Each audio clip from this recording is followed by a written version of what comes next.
राजकुमार पर एक आरोप लगा, हत्या का आरोप।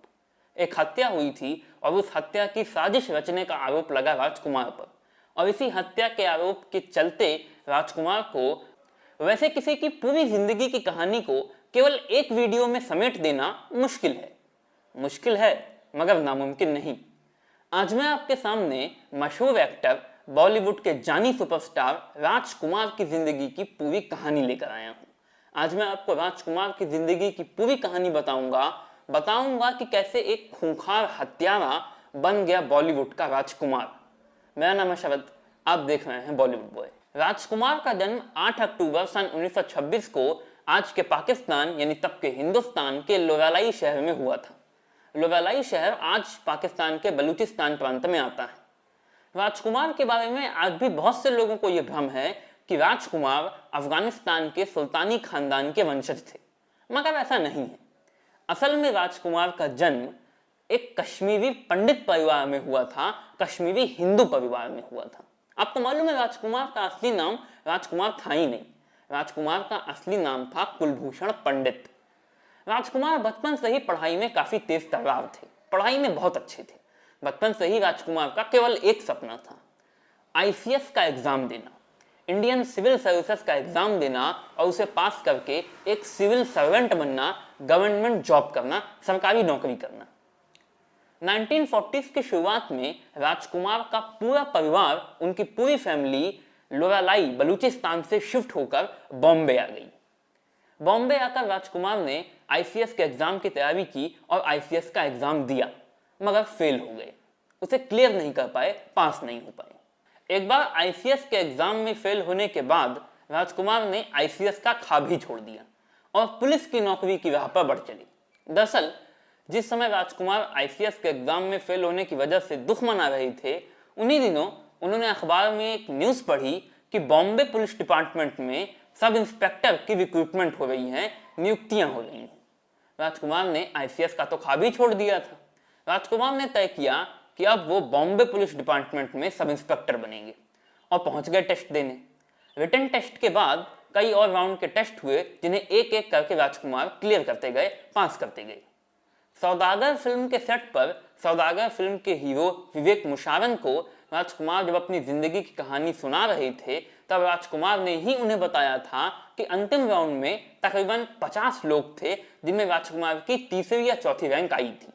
और इसे पास करने के बाद राजकुमार बॉम्बे के माहिम इलाके के माहिम थाने में सब इंस्पेक्टर बन गए। सब इंस्पेक्टर के तौर पर माहिम थाने में उनकी नियुक्ति हो गई। माहिम थाना उस वक्त बंबई का बड़ा मशहूर थाना हुआ करता था, क्योंकि माहिम इलाका बड़ा मशहूर हुआ करता था। माहिम थाने में उस वक्त बंबई की नामचीन हस्तियां आती जाती रहती थी। एक दिन उस वक्त के मशहूर फिल्म निर्देशक, फिल्म डायरेक्टर बलदेव राय माहिम थाने में किसी काम से आए थे। उनकी मुलाकात राजकुमार से हुई। वो राजकुमार से बहुत इंप्रेस हुए। उन्होंने राजकुमार से कहा कि सर, आपकी कदकाठी इतनी अच्छी है, आप दिखने में इतने अच्छे हैं, आपके बोलने का लहजा इतना अच्छा है, तरीका इतना कमाल का है, आपको तो फिल्मों में काम करना चाहिए, आप ये पुलिस की नौकरी कहाँ कर रहे हैं। राजकुमार ने बलदेव राय से हंसते हुए कहा, तो क्या आप मुझे अपनी फिल्म में काम देंगे? बलदेव राय ने कहा, जी बिल्कुल, अगर आप राजी हो तो मैं अभी एक फिल्म पर काम कर रहा हूँ, उस फिल्म का ऑफर मैं आपको देता हूँ, बोलिए करेंगे काम? बलदेव राय ने राजकुमार को, शायद शांति बाजार ऐसा कुछ नाम था, मैं नाम भूल रहा हूं, इसी फिल्म का ऑफर दिया था, इंटरनेट पर अवेल है, आप पढ़ सकते हैं। मगर राजकुमार ने मना कर दिया। राजकुमार ने कहा कि नहीं, उन्हें फिल्मों में कोई दिलचस्पी नहीं है, वो फिल्मों में काम नहीं करना चाहती हैं। मतलब आप खुद सोचिए, बिना किसी स्ट्रगल के, बिना किसी संघर्ष के, बिना किसी मेहनत के सामने से राजकुमार को फिल्म का ऑफर मिला, मगर राजकुमार ने मना कर दिया। राजकुमार ने ऑफर को ठुकरा दिया। इस घटना के कुछ दिनों बाद एक रात राजकुमार एक कांस्टेबल के साथ सड़क पर गश्त के लिए निकले थे। अचानक उस कांस्टेबल ने राजकुमार से पूछ लिया कि सर, कुछ दिनों पहले जो फिल्म डायरेक्टर साहब आए थे, वो जो बात कह रहे थे, आपने उसके बारे में क्या सोचा? राजकुमार ने कहा, अरे यार, मुझे फिल्मों में काम नहीं करना, मुझे फिल्म एक्टर बनना ही नहीं, मैं पुलिस की नौकरी कर रहा हूँ और इसी में खुश हूँ। कांस्टेबल चुप हो गया। 2-3 मिनट के बाद कांस्टेबल ने फिर कहा, वैसे सर, वो कह बहुत सही रहे थे, आपकी कदकाठी वाकई बड़ी अच्छी है, आपके बोलने चालने का तरीका भी कितना अच्छा है, आप दिखते इतने अच्छे हैं, वाकई अगर आप फिल्मों में काम करेंगे बहुत जचेंगे। मगर राजकुमार ने इसका कोई जवाब नहीं दिया। इस घटना के कुछ दिनों बाद मुंबई के एक मशहूर सिनेमाघर मेट्रो सिनेमा में सोहराब मोदी की एक फिल्म का प्रीमियर था। राजकुमार वहां पर गए हुए थे। वहां उनकी मुलाकात सोहराब मोदी से हो गई। सोहराब मोदी ने भी राजकुमार को देखकर उनसे यही बात कही कि आपकी कदकाठी इतनी अच्छी है, आपके बोलने चलने का तरीका इतना अच्छा है, आप दिखते इतने अच्छे हैं, आपको तो फिल्मों में काम करना चाहिए। सोहराब मोदी ने भी राजकुमार को अपनी फिल्म का ऑफर दे दिया। राजकुमार ने इन्हें भी मना कर दिया। हालांकि एक के बाद एक इन घटनाओं से राजकुमार सोचने लगे कि सबको हो क्या गया है, जैसे पूरी कायनात चाहने लगी है कि मैं फिल्म एक्टर बन जाऊं, मैं फिल्म एक्टर बन जाऊं। मगर राजकुमार ने फैसला कर लिया था कि वो फिल्म एक्टर कतई नहीं बनेंगे, वो पुलिस की नौकरी कर रहे हैं और पुलिस की नौकरी करने में ही खुश है। मगर कोई है वही जो राम रची राखा। राजकुमार तो इस दुनिया में आने से पहले ही अपनी लकीरों में लिखवा कर आए थे कि उन्हें बॉलीवुड का जानी सुपरस्टार बनना है। अब वो केवल सब इंस्पेक्टर कैसे बने रह सकते थे। नियति ने अपना घटनाक्रम चलना शुरू किया और इसी घटनाक्रम के चलते राजकुमार को पुलिस की नौकरी से इस्तीफा देना पड़ गया। अब आप कहेंगे राजकुमार ने पुलिस की नौकरी से इस्तीफा दे दिया, मगर राजकुमार को तो पुलिस की नौकरी इतनी पसंद थी, उन्होंने इस्तीफा क्यों दिया? राजकुमार पर एक आरोप लगा, हत्या का आरोप। एक हत्या हुई थी और उस हत्या की साजिश रचने का आरोप लगा राजकुमार पर, और इसी हत्या के आरोप के चलते राजकुमार को बॉम्बे पुलिस डिपार्टमेंट में सब इंस्पेक्टर की नौकरी से इस्तीफा देना पड़ा। राजकुमार पर ये जो हत्या का आरोप लगा था, ये कोर्ट में प्रूफ तो नहीं हो पाया, मगर अब राजकुमार ने फैसला कर लिया था कि उन्हें सब इंस्पेक्टर की जॉब नहीं करनी, पुलिस की नौकरी नहीं करनी। मगर अब वो क्या करेंगे? कुछ तो करेंगे। राजकुमार के दिमाग में अचानक बलदेव राय वाली घटना, कांस्टेबल वाली घटना, सोहराब मोदी वाली घटना एक के बाद एक करके सामने आने लगी। और इन्हीं घटनाओं से प्रेरित होकर राजकुमार ने फैसला कर लिया कि अब जब पूरी कायनात, पूरी दुनिया चाहती ही थी कि मैं एक्टर बनूं, फिल्मों में हीरो बनूं, तो अब मैं एक्टर बनूंगा, फिल्मों में काम करूंगा। राजकुमार ने एक अखबार में पढ़ा कि, मैं प्रोडक्शन का नाम भूल गया, फना प्रोडक्शंस दौलत फिल्म के लिए ऑडिशन ले रही है। राजकुमार दौलत फिल्म के लिए हीरो के तौर पर अपना ऑडिशन देने पहुंचे। राजकुमार को लगा कि भाई दो डायरेक्टर्स, बलदेव राय और सोहराब मोदी जैसे बड़े बड़े डायरेक्टर्स, उनकी कदकाठी, उनके बोलने चालने के तरीके, उनके हैंडसमनेस की तारीफ कर चुके हैं, तो पक्का उन्हें तो सिलेक्ट होना ही है। राजकुमार ने ऑडिशन दिया और फेल हो गए, लात मारकर निकाल दिए गए। उस दिन राजकुमार को पहली बार यह समझ में आया कि फिल्मों में एक्टर बनने के लिए, फिल्मों में हीरो बनने के लिए, फिल्मों में काम करने के लिए केवल अच्छी कदकाठी, अच्छी पर्सनैलिटी, गुड लुक्स और बोलने चालने का अच्छा तरीका ही काफ़ी नहीं है, एक्टिंग स्किल भी होनी चाहिए, एक्टिंग आनी भी चाहिए। इसी दिन के बाद से राजकुमार ने अपनी एक्टिंग स्किल पर काम करना शुरू किया, एक्टिंग सीखना शुरू किया, साथ साथ में फिल्मों के ऑडिशन भी देते रहे। 2-3 सालों तक राजकुमार सड़क पर संघर्ष करते रहे, कोई फिल्म नहीं मिली। आखिरकार 1952 में राजकुमार को एक फिल्म मिली, रंगीली, मगर इस फिल्म से राजकुमार को कुछ खास पहचान नहीं मिल पाई। उसके बाद राजकुमार ने एक ही लक्ष्य, आबशां जैसी कुछ और फिल्मों में काम किया, मगर इन फिल्मों में भी राजकुमार को जरा भी नोटिस नहीं किया गया। आखिरकार 1957 में राजकुमार को एक फिल्म मिली, नौशेरवाएं आदिल, जिसमें राजकुमार ने एक शहजादे का किरदार निभाया। राजकुमार की इस फिल्म ने बॉलीवुड में उन्हें थोड़ी सी पहचान दिलाई, बॉलीवुड में उन्हें थोड़ा सा नोटिस किया गया।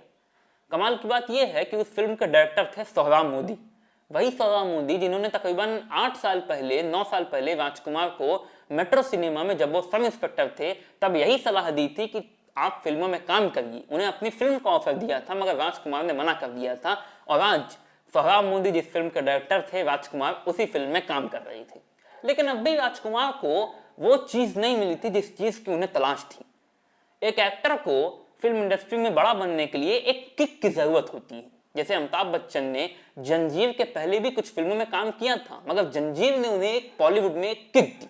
सलमान खान ने मैंने प्यार किया कि पहले भी 2-3 फिल्मों में काम किया था, मगर मैंने प्यार किया ने उन्हें वो किक दी। शाहरुख खान ने बाजीगर के पहले भी कुछ फिल्मों में काम किया था, मगर बाजीगर ने उन्हें वो किक दी जिससे वो बॉलीवुड में बड़े बन गए, सुपरस्टार बन गए, बॉलीवुड में उनकी पहचान बन गई, उनकी धाक बन गई।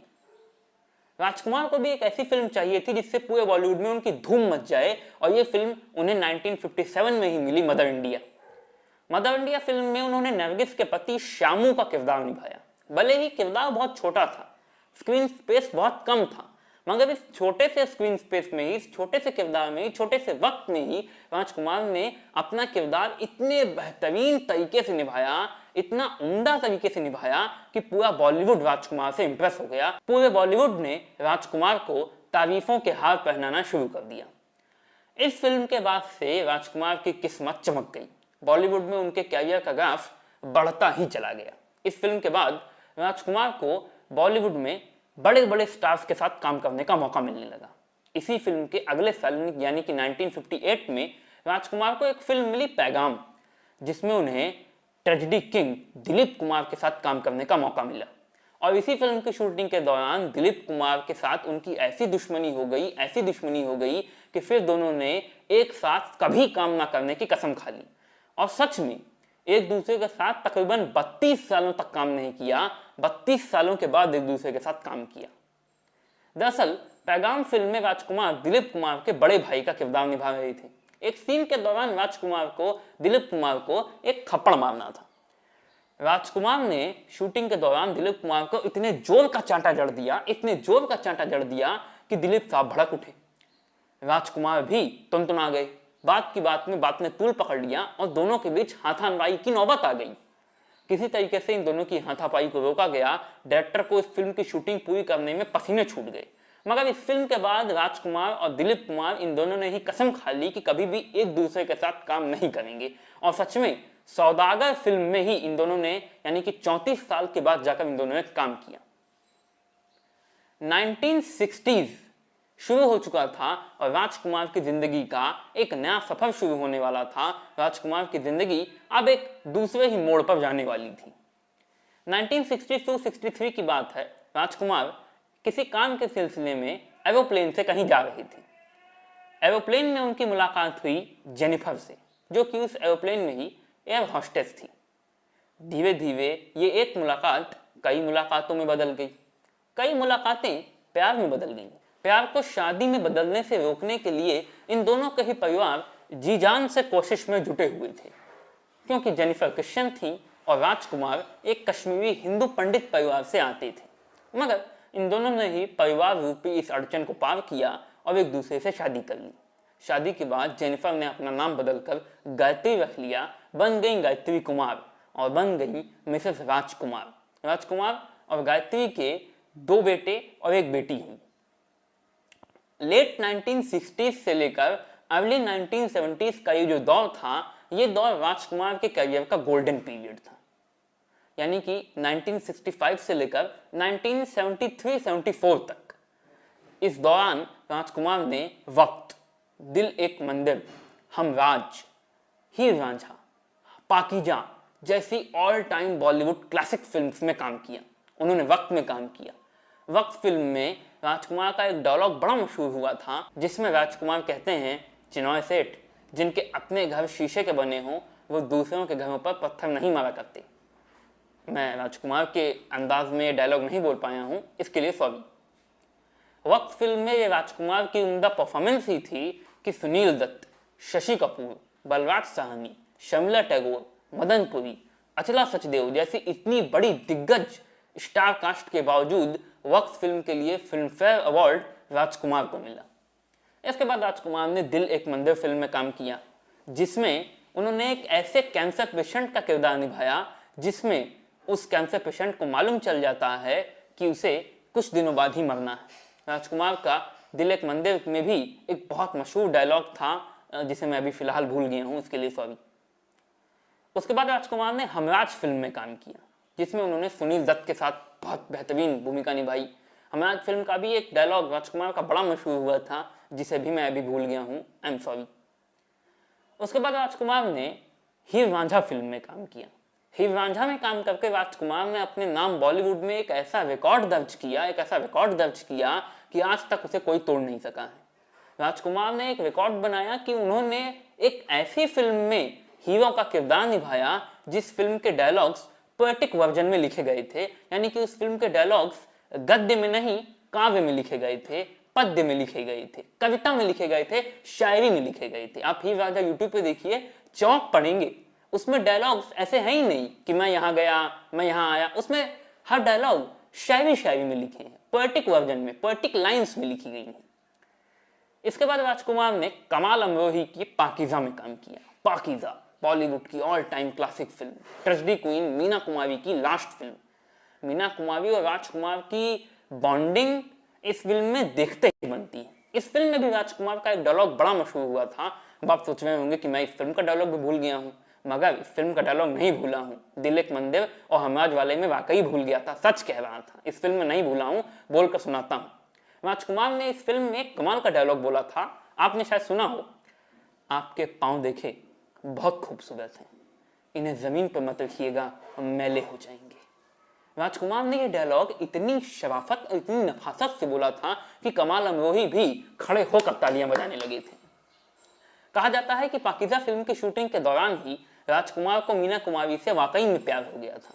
राजकुमार मीना कुमारी से प्यार कर बैठे थे, मगर कभी भी उनसे उस प्यार का इजहार नहीं कर पाए, क्योंकि उस प्यार का इजहार करने से पहले ही मीना कुमारी इस दुनिया से चल बसी। पाकीज़ा राजकुमार के कैरियर की वो आखिरी फिल्म थी जिसमें उन्होंने रोमांटिक हीरो का किरदार निभाया। इसके बाद की फिल्मों जैसे धर्म कांटा, चंबल की कसम में राजकुमार हीरो भले ही थे, मगर रोमांटिक हीरो के किरदार में नहीं थे।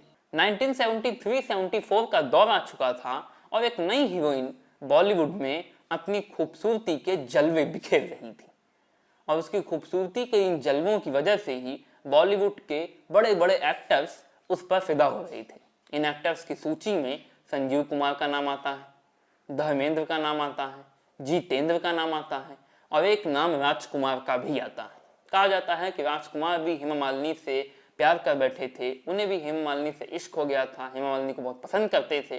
कहा जाता है लाल पत्थर फिल्म में राजकुमार के अपोजिट मेकर्स ने पहले वैजयंती माला को साइन किया था, मगर राजकुमार के जोर देने की वजह से, राजकुमार की सिफारिश पर वैजयंती माला को रिप्लेस करके हेमा मालिनी को साइन किया गया। और इसी फिल्म की शूटिंग के दौरान राजकुमार ने हेमा मालिनी को शादी का प्रपोजल भी दिया था, जिसे हेमा मालिनी ने ठुकरा दिया था, क्योंकि हेमा मालिनी को लगता था कि राजकुमार केवल उनके डाई हार्टेड फैन हैं और उनसे प्यार नहीं करते, वो उनकी खूबसूरती की वजह से उनसे अट्रैक्ट हो गए हैं। इसीलिए हेमा मालिनी ने राजकुमार की शादी का प्रस्ताव ठुकरा दिया। अब हाफ 70s का समय बीत चुका था, और जैसा कि मैंने आपसे पहले ही कहा कि अर्ली 70s यानी कि 1973 1974 तक, लेट 60s से लेकर अर्ली 70s तक राजकुमार के कैरियर का गोल्डन पीरियड था। राजकुमार के कैरियर का ग्राफ बस ऊंचाई पर ही जाता रहा। लेकिन हाफ 70s के बाद यानी कि 1975 के बाद से राजकुमार के कैरियर का ग्राफ डाउनफॉल में आने लगा, कैरियर का ग्राफ गिरने लगा। उनकी धर्म कांटा, चंबल की कसम जैसी फिल्में पिटने लगी, फ्लॉप होने लगी। हालांकि राजकुमार की फिल्में फ्लॉप हो रही थी, मगर उनकी ठसक ज्यों की त्यों बनी हुई थी। राजकुमार की ठसक के कुछ किस्से हैं जो आपको सुनाता हूँ। एक किस्सा है जीनत अमान के साथ। जीनत अमान से जुड़ा हुआ ये किस्सा तब का है जब जीनत अमान ने अपनी नई फिल्म हरे रामा हरे कृष्णा के जरिए पूरे बॉलीवुड में अपनी धाक जमाई हुई थी। पूरा बॉलीवुड जीनत से इम्प्रेस था और जीनत अमान को पूरा बॉलीवुड तारीफों के हाथ पहना रहा था। एक पार्टी में जीनत की मुलाकात राजकुमार से हो गई। जीनत ने जब राजकुमार को देखा तो खुद ही उनके पास चली गई उनसे मिलने के लिए। राजकुमार ने जीनत को देखा, ऊपर से नीचे तक 1 मिनट तक देखने के बाद राजकुमार ने कहा, तुम तो बहुत सुंदर, बहुत खूबसूरत हो, फिल्मों में क्यों नहीं ट्राई करती, बहुत अच्छी हीरोइन बनोगी। जीनत सन्न रह गई। क्या हुआ, आप नहीं समझे? अरे जीनत राजकुमार के सामने इसलिए गई क्योंकि उन्हें लगा कि राजकुमार भी उनकी तारीफ करेंगे। भाई पूरा बॉलीवुड उनकी तारीफ कर रहा है, हर तरफ उनकी चर्चा हो रही है, राजकुमार भी उनकी तारीफ करेंगे। मगर राजकुमार ने तो ये ऐसी बात कह दी कि जैसे जीनत को वो जानते ही नहीं है। यानी राजकुमार ने जीनत को उनकी एक तरीके से हैसियत बता दी कि उनकी हैसियत इतनी भी नहीं है कि राजकुमार उन्हें जाने। कहा जाता है कि जीनत अमान को ये बात बड़ी बुरी लग गई थी और वो मुंह फेर कर वहां से चली गई थी। एक किस्सा है धर्मेंद्र के साथ। दरअसल राजकुमार की पता नहीं क्यों हमेशा से ये आदत थी कि वो धर्मेंद्र को जितेंद्र कहते थे और जितेंद्र को धर्मेंद्र। एक दिन एक शूटिंग के दौरान धर्मेंद्र ने राजकुमार को समझाया कि सर मेरा नाम धर्मेंद्र है, जितेंद्र का जितेंद्र, आप हमेशा मुझे जितेंद्र बुलाते हो और जितेंद्र को धर्मेंद्र बुलाते हो। मेरा नाम धर्मेंद्र है, आप मुझे धर्मेंद्र ही कहिए। इस पर राजकुमार ने हंसते हुए जो कहा उसे सुनकर मुझे भी हंसी आ रही है और आप भी हंस पड़ेंगे। राजकुमार ने कहा, जानी हमारे लिए राजेंद्र हो, जितेंद्र हो, धर्मेंद्र हो या बंदर, सब एक जैसे। हंसी आई ना हंसी। अब उन्होंने तो धर्मेंद्र को बंदर कह दिया। अब धर्मेंद्र से यह बर्दाश्त न हुआ। धर्मेंद्र और राजकुमार के बीच ऐसा कहा जाता है कि उस दिन हाथापाई की नौबत आ गई थी। डायरेक्टर ने किसी तरीके से इन दोनों का झगड़ा सुलझाया और इसी वजह से इसके बाद धर्मेंद्र और राजकुमार ने एक दूसरे के साथ किसी फिल्म में कभी काम नहीं किया। तभी आप देखिए, धर्मेंद्र और राजकुमार ने एक ही वक्त इंडस्ट्री में काम किया है। 1962-63 से ही धर्मेंद्र भी बॉलीवुड में आ गए थे और राजकुमार ने 1993 तक बॉलीवुड में काम किया है। लगभग 30 सालों तक इन दोनों ने एक ही इंडस्ट्री में काम किया, मगर एक साथ केवल 2 फिल्मों में काम किया। एक फिल्म थी काजल और एक फिल्म थी इंतकाम, या शायद इंतकाम नहीं, कोई और नाम मुझे कंफर्म नहीं है। मगर दूसरी फिल्म की शूटिंग के दौरान ही इन दोनों के बीच ये झगड़ा हुआ था और इसके बाद इन दोनों ने एक दूसरे के साथ कभी काम नहीं किया। राजकुमार की ठसक का एक किस्सा अमिताभ बच्चन के साथ भी मशहूर है। दरअसल एक बार अमिताभ बच्चन से राजकुमार की एक पार्टी में मुलाकात हुई। अमिताभ बच्चन का सूट राजकुमार को बड़ा अच्छा लगा। राजकुमार ने अमिताभ बच्चन से कहा कि अमिताभ, तुम्हारा सूट बड़ा अच्छा है, कहाँ से सिलवाया? अमिताभ खुश हो गए। अमिताभ राजकुमार को बताने लगे कि उन्होंने ये सूट कहाँ से सिलवाया है। जब राजकुमार को अमिताभ ये बता चुके कि उन्होंने ये सूट कहाँ से सिलवाया है, तब राजकुमार ने उनसे कहा कि मुझे अपने घर के कुछ पर्दे सिलवाने थे, तो सोच रहा था कि जहाँ से तुमने सूट सिलवाया है वहीं से अपने घर के पर्दे सिलवा लूँ। अमिताभ क्या कर सकते थे? बात की बात में राजकुमार ने अमिताभ की बेइज्जती कर दी। राजकुमार का एक किस्सा मिथुन चक्रवर्ती के साथ भी मशहूर है। ये किस्सा तब का है जब मिथुन चक्रवर्ती बॉलीवुड में स्ट्रगल कर रहे थे। एक फिल्म में उन्हें छोटा सा रोल मिल गया था। उस फिल्म में राजकुमार भी काम कर रहे थे। जब राजकुमार को एक बात मालूम चली कि इस फिल्म में मिथुन चक्रवर्ती का भी एक रोल है, तो उन्होंने डायरेक्टर को जमकर लताड़ लगाई। डायरेक्टर से उन्होंने कहा कि तुमने मेरे साथ फिल्म में काम करने के लिए इतने छोटे एक्टर को क्यों लिया? जब मिथुन चक्रवर्ती को यह बात पता लगी कि राजकुमार ने उन्हें छोटा एक्टर कहा है, तो वो भड़क उठे। भड़के हुए वो राजकुमार के पास पहुंचे और उन्होंने राजकुमार से कहा कि आपने मुझे छोटा एक्टर कहा। राजकुमार ने मुस्कुराते हुए कहा, अब छोटे एक्टर को छोटा एक्टर ही कहूंगा, नहीं तो और क्या कहूंगा? इस पर मिथुन चक्रवर्ती ने गुस्से में राजकुमार से कहा था कि एक दिन मैं आपको बताऊंगा जब मैं बड़ा एक्टर बन जाऊंगा। 1980s की शुरुआत हो चुकी थी। राजकुमार का कैरियर का ग्राफ लगातार गिर रहा था और अब राजकुमार को लीड रोल्स मिल ही नहीं रही थे। जैसे एक दौर आया था जब 1972 के बाद राजकुमार को रोमांटिक लीड रोल्स मिलना बंद हो गए थे, लेकिन वो लीड रोल में थे। धर्म काटा, चंबल की कसम जैसे फिल्मों में वो लीड रोल में थे। मगर अर्ली 80s से, यानी कि 80s के दशक की शुरुआत से राजकुमार को लीड रोल्स मिलना ही बंद हो गए, उन्हें कैरेक्टर रोल्स मिलने लगे। 80s के दशक में राजकुमार ने कैरेक्टर रोल्स के तहत जिन फिल्मों में काम किया वो फिल्में हैं कुदरत, एक नई पहेली, पुलिस और मुजरिम, मरते दम तक और जंगबाज। अच्छा, जंगबाज फिल्म के दौरान ही राजकुमार का एक किस्सा गोविंदा के साथ मशहूर है, शायद आपने सुना हो। एक सीन की शूटिंग के दौरान राजकुमार ने गोविंदा से कहा कि यार तुम्हारी शर्ट बड़ी अच्छी लग रही है। गोविंदा ने कहा कि सर ऐसा है तो आप ये शर्ट ले लीजिए। राजकुमार ने गोविंदा से वो शर्ट ले ली। गोविंदा तो खुश हो रहे थे। गोविंदा सोचने लगे कि कल राजकुमार उनकी शर्ट पहन कर आएंगे। लेकिन अगले दिन गोविंदा क्या देखते हैं, गोविंदा ने देखा कि राजकुमार ने उनकी शर्ट का रुमाल बनवा रखा था और उसे रुमाल की तरह इस्तेमाल कर रहे थे। आपको राजकुमार का एक सीक्रेट बताता हूं जो आपको नहीं मालूम होगा। राजकुमार हमेशा मीडिया में अपनी इमेज को लेकर बहुत सतर्क रहा करते थे, बहुत सशंकित रहा करते थे, बहुत सावधान रहा करते थे। फिल्म मरते दम तक के डायरेक्टर मेहुल कुमार राजकुमार से जुड़ा हुआ एक किस्सा बताते हैं कि एक बार एक सीन की शूटिंग मड आइलैंड में होने वाली थी। सुबह के 9 बजे का शेड्यूल टाइम था, मगर राजकुमार जब अपने घर से निकले तो उनकी कार खराब हो गई। अब कार ठीक करके मड आइलैंड पहुंचने में बहुत टाइम लग जाता। राजकुमार ने आओ न देखा ताओ बगल के रोड से ही एक टैक्सी पकड़ ली और टैक्सी से मड आइलैंड पहुंच गए।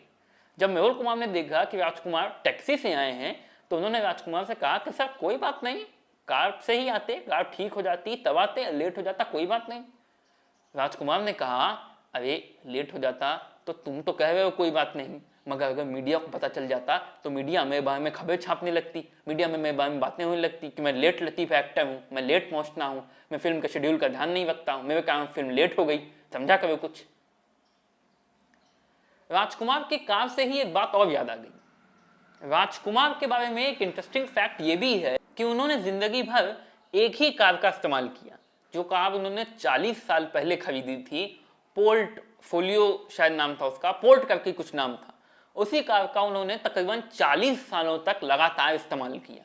40 सालों तक उनका एक ही टेलर था, 40 सालों तक उनका एक ही हेयर ड्रेसर था, 40 सालों तक उनका एक ही मेकअप मैन था, जिससे वो मेकअप करवाते थे, जिससे वो बाल कटवाते थे, जिससे वो अपने कपड़े सिलवाते थे। 1990s की शुरुआत हो चुकी थी और साल था 1990, जब सुभाष घई राजकुमार के पास एक फिल्म की स्क्रिप्ट लेकर गए। कहानी राजकुमार को बड़ी पसंद आई। राजकुमार ने कहा, जानी कहानी तो बड़ी अच्छी है, फिल्म का नाम क्या रखोगे? सुभाष घई ने कहा, सौदागर। राजकुमार ने कहा, अच्छा सौदागर, चलो सौदागर में राजेश्वर सिंह का किरदार तो मैं निभाऊंगा, मगर वीर सिंह का किरदार कौन निभाएगा? सुभाष घई 2 मिनट तक खामोश रहे। उसके बाद कहा, दिलीप कुमार निभाएंगे। ठीक है। दरअसल सुभाष घई इसी बात को लेकर डरे हुए थे। दिलीप कुमार और राजकुमार को वो 32 सालों के बाद एक साथ कैमरे पर ला रहे थे। दोनों के हुए झगड़े से वो वाकिफ थे, दोनों ने एक दूसरे के साथ काम ना करने की कसम खाई थी, ये भी उन्हें मालूम था। दिलीप कुमार को तो वो किसी तरीके से राजी कर चुके थे, अब राजकुमार का उन्हें सबसे ज्यादा डर लग रहा था। राजकुमार ने सुभाष घई को 1 मिनट तक देखा, उसके बाद अपने शराब के गिलास में शराब डाली, उसके बाद सुभाष घई के गिलास में भी शराब डाली और सुभाष घई को दिया, कहा पियो। और फिर एक पैग लगाने के बाद जोर से कहकहा मारते हुए कहा, जानी हिंदुस्तान में अगर हम अपने बाप किसी को एक्टर मानते हैं तो दिलीप कुमार को। ठीक है, काम करेंगे, दिलीप कुमार के साथ काम करेंगे। राजकुमार तैयार हो गए। राजकुमार तैयार तो बड़ी आसानी से हो गए थे, मगर सुभाष घई को दिलीप कुमार और राजकुमार को एक साथ काम करवाने में पसीने छूट गए। कहा जाता है कि राजकुमार और दिलीप कुमार सेट पर एक दूसरे से बात तक नहीं किया करते थे, केवल कैमरे के सामने जब कैमरा ऑन होता था अपने डायलॉग्स बोलते थे, बस। कैमरे के पीछे एक दूसरे से कोई बात नहीं करते।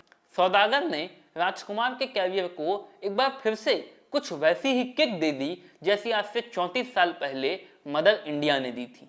सौदागर के बाद राजकुमार को फिर से फिल्मों में लीड रोल्स मिलने लगे। सौदागर के बाद राजकुमार को तिरंगा मिली, तिरंगा में भी उनका लीड रोल था। तिरंगा के डायरेक्टर मेहुल कुमार को तिरंगा की शूटिंग के दौरान बहुत डर लग रहा था, कुछ वैसा ही डर जैसा सुभाष घई को लग रहा था सौदागर की शूटिंग के दौरान। बस सुभाष घई को राजकुमार और दिलीप कुमार को लेकर लग रहा था, मेहुल कुमार को राजकुमार और नाना पाटेकर को लेकर लग रहा था। चूंकि ये दोनों ही मुफट थे और बॉलीवुड में अपनी अक्खड़गिरी के लिए मशहूर थे। शूटिंग शुरू होने से पहले, नाना को साइन करने से पहले मेहुल ने इस बारे में राजकुमार से बात की थी। राजकुमार ने मेहुल से कहा था कि यार सुना है वो सेट पर गाली गलौज करता है। मेहुल ने कहा था, आप इसकी टेंशन मत लीजिए, ऐसा कुछ भी नहीं होगा, आप नाना पाटेकर के साथ काम कर लेंगे। राजकुमार ने मुस्कुराते हुए कहा था, जानी फिर हमने कब मना किया है। हालांकि तिरंगा की शूटिंग के दौरान ऐसा कहा जाता है कि राजकुमार और नाना पाटेकर एक दूसरे से बहुत कम बातें किया करते थे। तिरंगा भी सुपर हिट गई थी। तिरंगा के दौरान ही राजकुमार को गले का कैंसर हो गया, थ्रोट कैंसर। तिरंगा के बाद उन्होंने एक और फिल्म में काम किया, गॉड एंड गन, और दुर्भाग्य से गॉड एंड गन ही राजकुमार की जिंदगी की, राजकुमार के कैरियर की आखिरी फिल्म बन गई। तिरंगा के दौरान जो गले का कैंसर उन्हें हुआ था, आखिरकार उसने राजकुमार की जान ले ली। ये बड़े ही दुर्भाग्य की बात है, बड़े अफसोस की बात है, बड़े दुख की बात है कि जिस एक्टर को बॉलीवुड में आज उसकी आवाज के लिए याद किया जाता है, अपनी मौत से पहले अपनी जिंदगी के आखिरी 2 साल उस एक्टर ने गूंगे की तरह बिताए। वो राजकुमार जिन्हें पूरी दुनिया उनकी आवाज से जानती थी, उनकी आवाज से पहचानती थी, वो राजकुमार अपनी जिंदगी के आखिरी 2 सालों में आवाज तक नहीं निकाल पाते थे, क्योंकि उनके गले का कैंसर इतना बढ़ चुका था कि वो बोल भी नहीं पाते थे। आपको मालूम है राजकुमार की आखिरी ख्वाहिश क्या थी? राजकुमार की आखिरी ख्वाहिश थी कि उनके अंतिम संस्कार होने तक किसी को यह मालूम ही ना चले कि अब वो इस दुनिया में नहीं रहे। उनके अंतिम संस्कार होने के बाद दुनिया को ये मालूम चले कि राजकुमार इस दुनिया से रुखसत हो चुके हैं। इसकी वजह ये थी कि राजकुमार को हमेशा ये लगता था कि अगर दुनिया को ये उनके अंतिम संस्कार होने के पहले ही मालूम चल गया कि राजकुमार दुनिया से रुखसत हो गए हैं, तो मीडिया उनके अंतिम संस्कार को एक इवेंट बना देगी। और राजकुमार ये नहीं चाहते थे कि उनका अंतिम संस्कार, उनकी अंतिम शव यात्रा एक इवेंट बन जाए। इसलिए राजकुमार की आखिरी ख्वाहिश थी कि उनके अंतिम संस्कार होने के बाद ही दुनिया में ये खबर जाए कि अब राजकुमार इस दुनिया में नहीं रहे, और ऐसा ही किया गया। राजकुमार के मरने के बाद, उनका अंतिम संस्कार करने के बाद दुनिया को ये खबर मिली कि राजकुमार अब इस दुनिया में नहीं रहे।